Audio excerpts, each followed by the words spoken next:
As I promised you to share with you the parable. I found it very beautiful actually. Sheikh Muhammad Qasim Nanodwi is recorded by Sheikh Shabir Ahmad Uthmani in Tafsir Uthmani. It's in Urdu.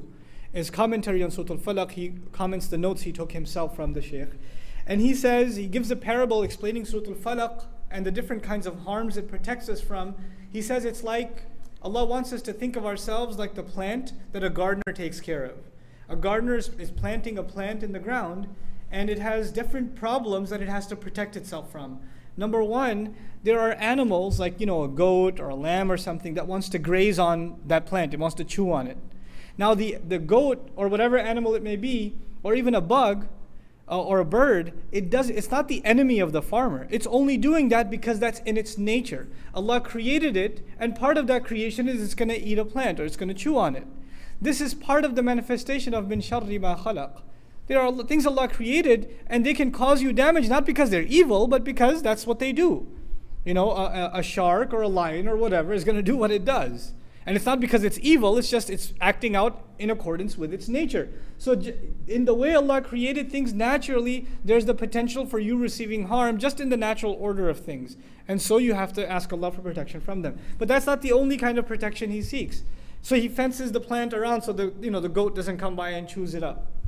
But the next thing is He has to plant the plant in a place where it gets plenty of sun, it gets plenty of water, it's in a good environment. And there are no obstructions, there are no things that keep it, no blockades from keeping it from the things that it needs. We ask Allah, وَمِن شَرِّ غَاسِقٍ إِذَا وَقَبْ.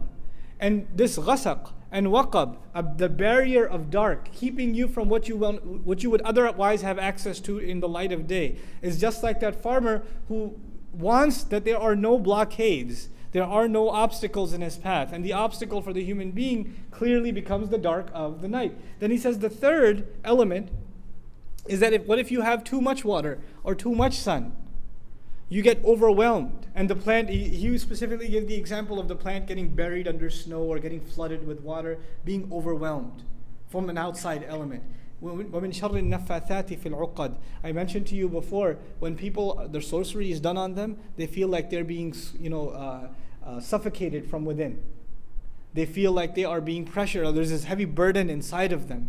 That's the feeling of someone who magic has been done on. And finally, he protects his garden and his plant from an enemy who wants to harm him. It's not just the elements. It's not just he wants to make sure it gets enough sunlight or whatever. Not just the animals, but there's an actual enemy that wants to make sure his plant is destroyed. How does the surah address this enemy? وَمِن شَرِّ حَاسِدٍ إِذَا حَسَدٍ. So from every angle, just like that plant the gardener wants to protect, Allah Azza wa Jal wants to protect ourselves. And He wants us to seek protection for ourselves.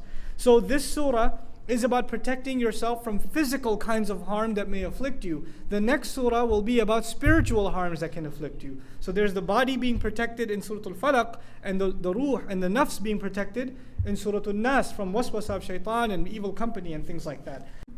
The final comment on this I want to share with you about the hasidun, the people who have hasad against us. Who is on our side?